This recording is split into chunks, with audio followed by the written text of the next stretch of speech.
சிறப்பாக ஏற்பாடு செய்து ஆர்கனைசர் அவர்களுக்கும் இந்த மேடையை அலங்கரித்துக் கொண்டிருக்கும் திரு மார்க் ரத்னராஜ் அவர்களுக்கும் போயட் கவிஞர் நந்தலாலா அவர்களுக்கும் மற்றும் இங்கே வருகை தந்திருக்கும் பெற்றோர்களுக்கும் குழந்தைகளுக்கும் இனிய காலை வணக்கம். நேற்றைக்கு வந்து அவங்க என்னை இன்வைட் பண்ணும்பொழுது நான் ஒரு 15 minutes இருந்தால் போதுமா அப்படின்னு கேட்டேன். Because I have an hectic schedule today. ஆனால் அவங்க சொன்னாங்க, சார் ஒரு 1/2 hour ஆச்சு இருந்துருப்போம், ஒரு 15 minutes வேண்டாம், ஒரு 1/2 hour ஆச்சு இருங்க அப்படின்னு சொன்னாங்க. பட் இங்கே வந்ததுக்கப்புறம் 1 மணி நேரம் இங்கே செலவிடுவது கூட வந்து ஆச்சரியம் இல்லை. ஏன்னா வந்து அவ்வளவு அழகாக மைண்ட் ப்ளோயிங் எக்ஸலன்ட் இந்த அளவுக்கு வந்து ஒரு பெயிண்டிங்கை வந்து பண்ண முடியுமா அப்படிங்கிறத நிச்சயமாக வந்து நான் எதிர்பார்க்கல. நான் வந்து எதிர்பார்த்ததை விட 500 மடங்கு மிக சிறப்பாக மிக அழகாக இந்த மாணவர்கள் வாழ்த்துக்கள். முதலில் நந்தலாலா அவர்கள் வந்து நானும் அவர்களும் நிறைய உரையாடி இருக்கிறோம். ஆஃபீஸில் நிறைய டிஸ்கஸ் பண்ணுவோம் புத்தக திருவிழா சம்பந்தமாக. ஸோ அவர்களிடம் நிறைய விஷயங்கள் வந்து பேசும் பொழுது அப்போ தான் அந்த ஊரும் வரலாறுன்ற அந்த புத்தகத்தை பற்றி பேசும் பொழுது நான் பேசிட்டு இருந்தேன். அப்போ ஹானரபிள் சிஎம் வந்தாங்க. என்ன புக்கு கொடுக்கலாம் அப்படின்னு எனக்கு ஃபஸ்ட்டு மைண்டில் வந்த புக்கு வந்து ஊரும் வரலாறும், அது வந்து ஹானரபிள் சிஎம்க்கு கொடுக்கலாம் அப்படின்னு சொல்லிட்டு அவருக்கு நான் கொண்டு போய் கொடுத்தேன். ஸோ அந்தளவுக்கு எனக்கு மிகவும் பிடித்த, ஏன்னா நான் ஏற்கனவே புத்தக திருவிழாவில் கூட சொல்லியிருக்கேன், நான் வந்து பிறந்து வளர்ந்தது எல்லாமே வந்து சென்னை தான். திருச்சியை பற்றி தெரிந்து கொள்ள வேண்டும் அப்படின்னா வந்து என்ன பண்ணலாம் அப்படின்னா கூகுளில் சர்ச் பண்ணி பார்த்தோன்னா நிறைய கண்டென்ட்ஸ்லாம் வரும். ஆனால் அவர்கிட்ட சொல்லும்பொழுது அவர் சொன்ன அந்த புத்தகத்தை வந்து படிக்கும் பொழுது திருச்சியை பற்றி அங்கங்குலமாக என்னால் வந்து உணர முடிகிறது அப்படின்னு சொல்லிட்டு அவ்வளோ அழகாக அவர் அந்த புத்தகத்தை வெளியிட்டிருந்தார்கள். அவர்களுக்கும் இந்த தருணத்தில் என்னுடைய வாழ்த்துக்களை தெரிவித்துக் கொள்கிறேன். ஓவியம், அதாவது எனக்கு சின்ன வயசுலேருந்து என்னோட ஃப்ரெண்ட் ஒருத்தர் இருக்கார், ஒரு சிறந்த ஓவியர். அவர் பேர் வந்து சாமுவேல். நானும் அவரும் வந்து சின்ன வயசுலேருந்து ஆல்மோஸ்ட் ஒரு 2nd standardலேருந்து ஃப்ரெண்ட்ஸ். ஸோ ஒரு 10th முடிக்கும் பொழுது நாங்கள் 10th வரைக்கும் ஒரே ஸ்கூலில் படித்தோம். அதுக்கப்புறம் நான் 11th 12th வேறு ஸ்கூல் போயிட்டு அவர் அதே ஸ்கூலில் கண்டினியூ பண்ணார். பொதுவாக வந்து அவருக்கு வந்து இந்த பெயிண்டிங்கில் ரொம்ப ரொம்ப ஆர்வம் இருக்கும். ஆனால் அவருடைய தந்தையார் வந்து என்ன பண்ணாங்கன்னா அப்படின்னா, நீ வந்து ஸ்டடீஸில் ஃபோக்கஸ் பண்ணு, பெயிண்டிங் இப்போ தேவையில்லை, நல்லா படித்து நல்ல ஒரு வேலைக்கு போகணும் அப்படிங்கிற மாதிரி அவங்க தந்தையார் வந்து சொல்லிகிட்டே இருப்பாங்க. 12th முடிச்சுட்டு காலேஜ் சேர்க்கக்கூடிய ஒரு தருணம். அப்போ வந்து யூஸ்வலாக என்ன நடக்கும் அப்படின்னா, என்னுடைய வீட்டில் வந்து அவன் ரொம்ப பவ்யமாக நடந்துப்பான், எங்கள் வீட்டில் அவனை பாராட்டுவாங்க, அவங்க வீட்டில் நான் பவ்யமாக நடந்துப்பேன், அவங்க வீட்டில் என்ன பாராட்டுவாங்க. அது யூஸ்வலாக நடக்கும். நம்ம வீட்டில் தான் நம்ம என்ன பண்ணுறோன்றது தெரியும், அடுத்த வீட்டில் தெரியாது.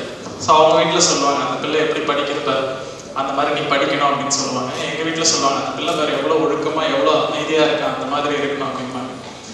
ஸோ அவங்களுடைய தந்தையார் வந்து என் ஃப்ரெண்டு வந்து என்கிட்ட சொல்லும் பொழுது, நீ சொன்னால் என்னுடைய அப்பா கேட்பாரு, ஸோ என்னை வந்து பிஎஃப்ஏ சேர்க்கணும் அப்படின்னு சொல்லிட்டு நீ சொன்னால் கேட்பாரு அப்படின்னு சொன்னேன். நான் வந்து டைரெக்டாக சொன்னேன், அதை நீயே சொல்லியிருக்கலாமே அப்படின்னு சொல்லிட்டேன். ஆனால் அவருடைய தந்தையார் வந்து எப்படின்னா, என்ன கோர்ஸ் இருந்தாலும் ஜாயின் பண்ண வச்சுருக்காரு.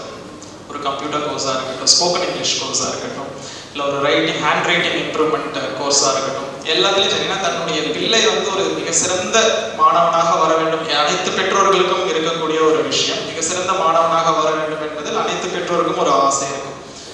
ஸோ அவர் வந்து இந்த பெயிண்டிங்லாம் வேண்டாம், எனக்கு வந்து அந்த பையன் வந்து ஒரு இன்ஜினியரிங் படிக்கணும், இன்ஜினியரிங் முடிச்சுட்டு ஏதாச்சும் ஒரு கம்பெனியில் ஒரு நல்ல ஒர்க்கில் இருக்கணும் அப்படின்றது தான் அவருடைய தந்தையாருடைய கனவாக இருந்தது. அப்பொழுது நான் வந்து அவரிடம் கேட்டேன், நீங்கள் ஒரு இன்ஜினியரிங் முடிச்சுட்டு உங்கள் பையனை வந்து ஒரு மெக்கானிக்காக ஆகணும்னு ஆசைப்படுறீங்களா, இல்லை உங்கள் பையனை ஒரு கிரியேட்டராக ஆகணும்னு ஆசைப்படுறீங்களா அப்படின்னு கேட்டேன். அவர் வந்து கொஞ்ச நேரம் கழித்து, இல்லை அவனோட விருப்பம் என்னவோ வந்து அதை நீ வந்து ப்ரொசீட் பண்ணுங்க, ஆனால் ஒரு விஷயம், எந்த துறையை எடுத்தாலும் அவன் சாதிக்க வேண்டும் அப்படின்றத அவங்க தந்தையார் சொன்னார். ஸோ இன்றைக்கு வந்து அவர் ஒரு நல்ல நிலைமையில் ஒரு ஒரு காலேஜில் ப்ரொஃபஸராக இருக்கார், பிஎஃப்ஏ முடிச்சுட்டு எம்எஃப்ஏ முடிச்சுட்டு.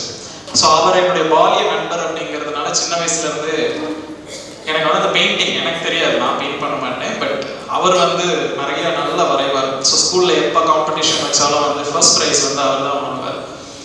நான் வந்து என்னென்னா 3rd or 4th. ஏன்னா எங்கள் ஸ்கூலில் வேறு யாரும் வரைய மாட்டாங்க, நாங்கள் 2 பேர் தான். ஏன்னா அவன் கூட இருக்கிறதுனால பார்த்து நான் ஏதோ கற்றுப்பேன். ஸோ அதனால் அவன் ஃபஸ்ட் இருப்பேன், இல்லை நான் 2nd 3rd அந்த மாதிரி இருக்கும். ஸோ பெயிண்டிங்கில் அப்படின்னா வந்து எனக்கு அறிமுகமான பெயிண்டிங் அப்படின்னா வந்து முதல்ல கொஞ்சம் வளர்ந்ததுக்கப்புறம் அவன் நிறைய பேசிட்டு இருக்கும்போது சொல்லிகிட்டே இருப்பான் சிம்பாலிசம் தான் என்ன. அப்புறம் இளையராஜா ஒரு பெயிண்டர் இருக்காங்க, ஸோ அவருடைய பெயிண்டிங்ஸ்லாம் எடுத்து காட்டும் பொழுது எவ்வளோ ரியலிஸ்டிக்காக வரைஞ்சிருக்காங்க பெயிண்டிங்ஸ் அப்படின்னு சொல்லிட்டு பேசிட்டு இருக்கோம். ஸோ பெயிண்டிங் அப்படிங்கிறது வந்து இட்ஸ் ஆர்ட் ஆஃப் எமோஷன் அப்படிங்கிறது என்னோட பர்சனல் ஃபீல். சிம்பாலிசம்னு சொல்லுவோம். சிம்பாலிசம்னா வந்து ஒரு விஷயத்தை இன்னொருத்தருக்கு நான் கம்யூனிகேட் பண்ணணும் அப்படின்னா எனக்கு வந்து மொழி ஒரு தடையாக இல்லை அப்படின்னா வந்து நிச்சயமாக வந்து மொழியில் நான் கம்யூனிகேட் பண்ணேன், ஒரு லாங்குவேஜில் நான் கம்யூனிகேட் பண்ணேன். பட் மொழி எங்கெங்கெல்லாம் தடையாக இருக்கிறதோ அங்கே என்னால் பேச முடியாத தருணத்தில் கூட இந்த ஓவியம் வந்து அவர்களுக்காக பேசும். நிறைய நம்ம பார்த்துருக்கோம். அதாவது வந்து பழங்காலத்தில் வந்து it's not an easy thing to communicate with the people. மனிதர்களிடம் வந்து ஈஸியாக போய் நம்ம வந்து ஒரு விஷயத்தை கம்யூனிகேட் பண்ணிடவே முடியாது. இந்த இன்றைய காலகட்டத்தில் இருக்கிற சோஷியல் மீடியாவோ வாட்ஸ்அப்போ யூடியூபோ அந்த காலகட்டத்தில் கிடையாது. ஸோ ஒரு விஷயத்தை எப்படி வந்து நான் கம்யூனிகேட் பண்ணணும்னா ஆர்ட் ஃபார்மில் தான் நான் கம்யூனிகேட் பண்ண முடியும். அது பல நேரங்களில் பல விதமாக வந்து தெரிஞ்சு போயிடும். அதாவது ஏன்னா ஒரு ஆர்ட்டை பார்க்கும் பொழுது ஒரு 100 நபர்கள் பார்க்குறாங்க அப்படின்னா 100 விதமான எண்ணங்கள் அவர்களுக்கு தோன்றும். அந்த 100 விதமான ஐடியாஸ் அவங்க பெர்செப்ஷன் அந்த ஆர்ட்டை எப்படி பார்க்குறாங்க அப்படிங்கிறது தான் வந்து தெரியும். ஸோ ஃபார் எக்ஸாம்பிள் அந்த காலத்தில் வந்து கடவுள்கள் வந்து நம்ம வரையும் பொழுது நிறைய கைகள் இருக்கிற மாதிரி வரைவாங்க, பெரிய உருவங்கள் இருக்கிற மாதிரி வரைவாங்க. ஸோ என்னுடைய பேசிக் அண்டர்ஸ்டாண்டிங் மேபி நிறைய கைகள் இருக்குன்னா இப்போ ஒரு கடவுள் அப்படின்னா நீங்கள் எப்படி போர்ட்ரே பண்ணணும்? ஒரே நேரத்தில் 10 வேலைகள் 100 வேலைகளை செய்யக்கூடிய திறப்படைத்தவர் கடவுள். அதை நான் எப்படி நான் உங்களுக்கு கம்யூனிகேட் பண்ணுறது அப்படின்னா பார்த்தோன்னா நான் சொன்னீங்கன்னா நீங்கள் மறந்துடுவீங்க. ஆனால் நான் ஒரு 10 கை நான் வரைஞ்சி காமிச்சேன் அப்படின்னா அப்போ நீங்கள் வந்து உங்களுக்கு தெரியும், எஸ் இது வந்து எக்ஸ்ட்ராடினரி ஒரு பர்சன், எக்ஸ்ட்ராடினரியாக ஒரு கடவுள் அப்படின்னா வந்து 10 கைகள் இருக்கும். ஸோ அவர்கள் வந்து ஒரே நேரத்தில் இத்தனை வேலைகளை செய்யக்கூடிய அளவுக்கு திறம்படைத்தவர் கடவுள் அப்படிங்கிற மாதிரி அந்த ஒரு சிம்பாலிக் எக்ஸ்பிரஷன் வந்து அந்த காலகட்டத்தில் இருந்து நீங்கள் குகை ஓவியங்கள்ல இருந்து கூட பார்த்தீங்கன்னா வந்து சின்ன சின்ன எக்ஸ்பிரஷன்ஸ் இருக்கும். ஸோ அந்த மாதிரி ஒவ்வொருத்தருக்கும் வந்து ஒவ்வொரு எக்ஸ்பிரஷன் இருக்கும், எமோஷன்ஸ் இருக்கும். ஸோ அந்த எமோஷன்ஸை வந்து நீங்கள் வெளிக்காட்டுற விதம் வந்து ஓவியமாக இருக்கும் பொழுது அது மிக மிக அழகாக இருக்கும். நடுவில் வந்து என்னுடைய அந்த நண்பர் சொல்லிட்டு போது மாடர்ன் ஆர்ட் அப்படின்ற அவர் பேசும்பொழுது நிறைய அவர் பண்ணுவார். மாடர்ன் ஆர்ட் அப்படின்னு சொல்லி எதையாவது ஒன்று இது பண்ணிட்டு கொண்டு வந்து காட்டுவாங்க. நமக்கு ஒன்றுமே இல்லை, ஒரு சின்ன ஒரு பிளெயின் பேப்பரில் ஒரு டாட் இருக்கும், that they call it as modern art. இதில் என்னடா அவனுக்கு புரியுது அப்படின்னா எனக்கு ஒன்றும் இல்லை, என்னை பொறுத்த வரைக்கும் ஜஸ்ட் சிம்பிள் டாட் மாதிரி தான் தெரியும். But he explain so many things. இப்போ இந்த ஃபீல்டை பொறுத்த வரைக்கும் நான் கூட இருந்து பார்த்ததுனால நான் சொல்கிறேன், இந்த ஃபீல்டை பொறுத்த வரைக்கும் எந்த அளவுக்கு நீங்கள் வந்து பெயிண்டிங்கில் ஃபோக்கஸ் பண்ணுறீங்களோ அந்த அளவுக்கு கம்யூனிகேஷன் ஸ்கில்ஸ்லையும் ஃபோக்கஸ் பண்ணணும். அதை வந்து எக்ஸ்பிளைன் பண்ணுற விதம், கம்யூனிகேஷன் ஸ்கில்ஸ், கன்வின்சிங் எபிலிட்டி, அது வந்து ஒரு ஆர்டிஸ்ட்டுக்கு வந்து ரொம்ப ரொம்ப ரொம்ப முக்கியமான விஷயம். ஏன்னா பொதுவாக வந்து பெயிண்டிங்கில் எக்ஸ்பிரஸ் பண்ணுறவங்க வந்து கம்யூனிகேஷன் பெருசாக எக்ஸ்பிரஸ் பண்ண மாட்டாங்க. ஏன்னா எதுவாக இருந்தாலும் அவங்க பெயிண்டிங்லேயே இருக்கும். பெருசாக வந்து ஒரு சோஷியலைஸோ ஒரு கம்யூனிகேட் பண்ணுறதோ ஆப்பர்ச்சுனிட்டி வந்து ரொம்ப குறைவாக இருக்கும். ஆனால் அவர் ஒரு பெரிய ஒரு சக்ஸஸ்ஃபுல் பெயிண்டராக வரணும் அப்படின்னா வந்து நிச்சயமாக அவர்களுடைய கம்யூனிகேஷன் ஸ்கில்ஸை இம்ப்ரூவ் பண்ணணும். அண்ட் மோரோவர் அந்த பெயிண்டிங்கை பற்றி அந்த இன்டெப்த்தாக இங்கே இருக்க மாணவர்கள்லாம் எக்ஸ்பிளைன் பண்ணும்போது ரியலி அஸ்டானிஷ், எக்ஸலண்ட்டாக நீங்கள் அவங்க எக்ஸ்பிளைன் பண்ணாங்க. அந்த சின்ன விஷயங்களை கூட நுணுக்கமாக ஏன் பண்ணியிருக்கோம், பெயிண்டிங்கில் ஏதோ ஒரு அழகுக்காக ஒரு விஷயத்தை வரையவில்லை அப்படிங்கிறதுக்கு பதிலாக அதை வந்து ஏன் பண்ணியிருக்கோம் அப்படிங்கிற அளவுக்கு வந்து எக்ஸலண்ட்டாக பண்ணியிருந்தீங்க. அந்த மாதிரி ஒவ்வொரு விஷயத்தையும் வந்து ஏன்னா பலதரப்பட்ட மக்கள் வந்து இந்த எக்ஸ்போக்கு வருவாங்க. நீங்கள் வந்து ஒரு பாமர மக்கள் வந்தனா அவனுக்கு பெயிண்டிங் பற்றி என்னன்னே தெரியலன்னா அவனுக்கு ஏற்ற மாதிரி நீங்கள் எக்ஸ்பிளைன் பண்ணணும். இப்போ ஒரு ஆர்டிஸ்ட் ஒரு ஸ்கில்ஃபுல் ஆர்டிஸ்ட் வராங்கன்னா அவங்களுக்கு டெக்னிக்கலாக நீங்கள் எப்படி எக்ஸ்பிளைன் பண்ணணுமோ அதை எக்ஸ்பிளைன் பண்ணணும். ஸோ அதே மாதிரி அந்த பெயிண்டிங் கலர்ஸ்லாம் வந்து காம்பினேஷன் நீங்கள் எக்ஸ்பிளைன் பண்ணால் அந்தந்த ஃபீல்டுக்கு யார் உங்கள் பெயிண்டிங்கை பார்க்க வர்றாங்களோ அவங்களுக்கு அதுக்கு ஏற்ற மாதிரி எக்ஸ்பிளைன் பண்ணணும். ஏன்னா it's world of competition. First சில மேக்ஸிமம் வந்து என்னன்னா பெயிண்டிங் அண்ட் ஆர்டிஸ்ட் வந்து பெயிண்டிங் அப்படிங்கிறது தான் உலகமாகவே இருக்கும். பெயிண்டிங் அப்படிங்கிறது வரைகிறது மட்டுமே உலகமாக இருக்கும். என்னுடைய நண்பர் அவர்கிட்ட ஒரு ஆப்பர்ச்சுனிட்டி கூட வந்தது, ஒரு மூவிக்கு வந்து ஆர்ட் டைரக்டராக போகிறதுக்கான ஒரு ஆப்பர்ச்சுனிட்டி வந்தது. அவர் அதை எடுத்துக்கல, அந்த ஆர்ட் டைரக்டராக வேண்டாம் அப்படின்னு சொல்லிட்டு எனக்கு பெயிண்டிங்கே போதும், எனக்கு வந்து பெயிண்டிங் வரைகிறதுல எனக்கு ஒரு சந்தோஷம் இருக்குது அப்படின்னு சொல்லிட்டு. பட் ஃபியூச்சர் ஆஃப் பெயிண்டிங் வந்து நீங்கள் பெயிண்டிங் மட்டும் இல்லாமல் you should market your self. ஏன்னா ஒன்றுமே இல்லாத பெயிண்டிங்லாம் வந்து எவ்வளோ மார்க்கெட் பண்ணி மார்க்கெட்டில் வந்து பார்த்தீங்கன்னா இது என்ன பெயிண்டிங் அப்படின்னு கூட தெரியாத பெயிண்டிங், ஆனால் பியூட்டிஃபுல்லான பெயிண்டிங்ஸ் வந்து நம்ம குழந்தைகள் வரைஞ்சிருக்கிற பெயிண்டிங்ஸ்லாம் வந்து பல பேருடைய கண்களிலே படாமல் கூட போயிடும். ஸோ அதனால வந்து பெயிண்டிங் பண்ணுற அளவுக்கு நீங்கள் கம்யூனிகேஷன் ஸ்கில்ஸையும் வளர்த்துக்கணும், மார்க்கெட் பண்ணவும் தெரிஞ்சிருக்கணும். That's my humble request. அதே மாதிரி இங்கே இருக்கிற பிள்ளைகள் பெற்றோர்களுக்கு வந்து நான் ஒன்று சொல்கிறேன், அவர்கள் வந்து இந்த துறையை வந்து தேர்வு செய்ய வேண்டும் என்று இதை ஒரு ஹாபியா இப்போ இந்த இந்த ஒரு 8th ஸ்டாண்டர்ட் 9th ஸ்டாண்டர்ட் வரைக்கும் பெற்றோர்கள் அலோவ் பண்ணுவாங்க. இட்ஸ் அ ஹாபி மாதிரி, ஓகே நல்லா வரைகிறாங்க. ஆனால் 10th 12th வரும்பொழுது கம்ப்ளீட்டாக 99% பெற்றோர்கள் அவங்கள வந்து இருக்கிடுவாங்க. ஸோ நீங்கள் காலேஜுக்கு போகணும் இல்லை வேறு ஏதாவது இது பண்ணணும் அப்படின்னு சொல்லிட்டு. அந்த மாதிரி இல்லாமல் இந்த துறையில் இவ்வளோ அழகாக பெயிண்ட் பண்ணியிருக்காங்க, இந்த துறையிலே அவர்களை வளர விடுங்கள். எந்த துறையை எடுத்தாலும் அதில் வந்து பெஸ்ட்டாக இருக்கிறவங்க எப்படியும் மேலே வந்துடும்.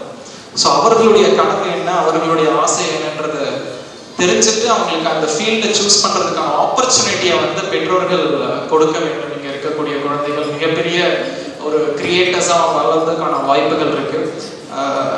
நந்தலாலா சார்கிட்ட நான் பேசிகிட்டு இருக்கும்போது இன்னொரு விஷயமும் நான் சொன்னேன், சார் நமக்கு வந்து திருச்சியை பற்றி ஒரு காஃபி டேபிள் புக் பண்ணணும்.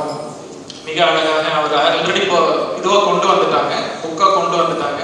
ஸோ இதை வந்து ஒரு பிக்சர் ஃபார்மேட்டில் நம்ம கொண்டு வரணும், ஒரு காஃபி டேபிள் புக் கொண்டு வரணும் அப்படிங்கிறத சொல்லிட்டு இருந்தேன். ஸோ அவர் வந்து சார் பண்ணலாம். அப்புறமா அவருக்கும் சில நேரங்கள் கிடைக்கவில்லை, எனக்கும் வந்து ஹெக்டிக்காக போயிட்டே இருந்தது. ஸோ மீட் பண்ணுறதுக்கான ஆப்பர்ச்சுனிட்டிஸ் அமையல. ஆனால் இங்கே வந்து பார்த்த உடனே ஃபர்ஸ்ட் என் மைண்டில் வந்தது, இங்கே இருக்க மாணவர்களுடைய பெயிண்டிங்கே திருச்சியோடைய காஃபி டேபிள் புக்காக போடலாம் என்பது ஜஸ்ட் தாட்.